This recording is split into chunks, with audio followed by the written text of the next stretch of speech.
nafikiri ambalo litatokea, Mungu amenipa mawili niaseme. Kutakuwa na vurugu, migongano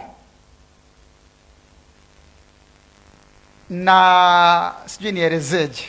Kutakuwa na vurugu, migongano na hali ya sintofahamu kwenye Chama cha Mapinduzi kuanzia mwezi wa 5, wa 6 na wa 7 mpaka bunge likija kuisha na ile wiki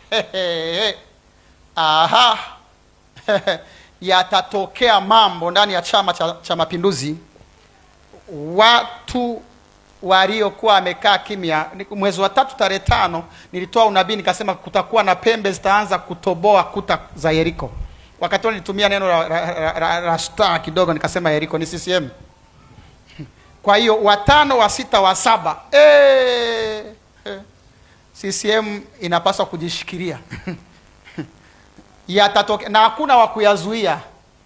Ndio bahati mbaya sasa. Yaani mtalionja lile joto lenyewe. Ni Mungu mwenyewe ameriruhusu jambo hili. Kwa sababu mwisho wa siku litazaa jambo lake pia.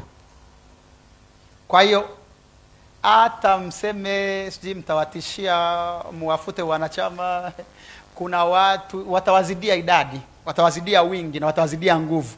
Kwa hiyo hamtaweza kufanya chochote.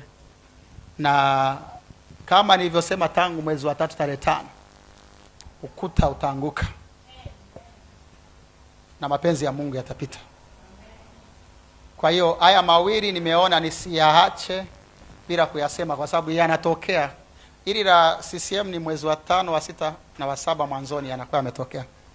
Hii nyingine ni tahadhari kwa makanisa, watumishi wa Mungu wa madhabahuni wa 5 hadi wa 11. Ukikaa kizembezembe unakufa mchungaji. Wasiojulikana wapo. Na hawa sasa sio wale wa kusingizia kwamba ni polisi. Hawa sio polisi. Haya ni makundi ya kiuni. Yana watu. Nafikiri tunavyozidi kwenda mbele nitawataja. Ni watu kabisa mimi Bwana amenionyesha na oroni na wafahamu. Ila mimi nakutahadharisha, ukiwa mtumishi wa Mungu unasema kile tu ambacho cha lazima. Lengo la ule unabii ni kwa ajili ya kunusuru wewe mchungaji usiuawe. Paroko usiuawe. Chukua tahadhari kuliko kawaida.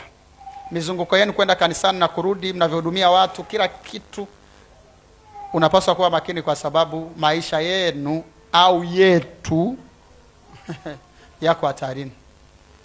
Mungu awabariki.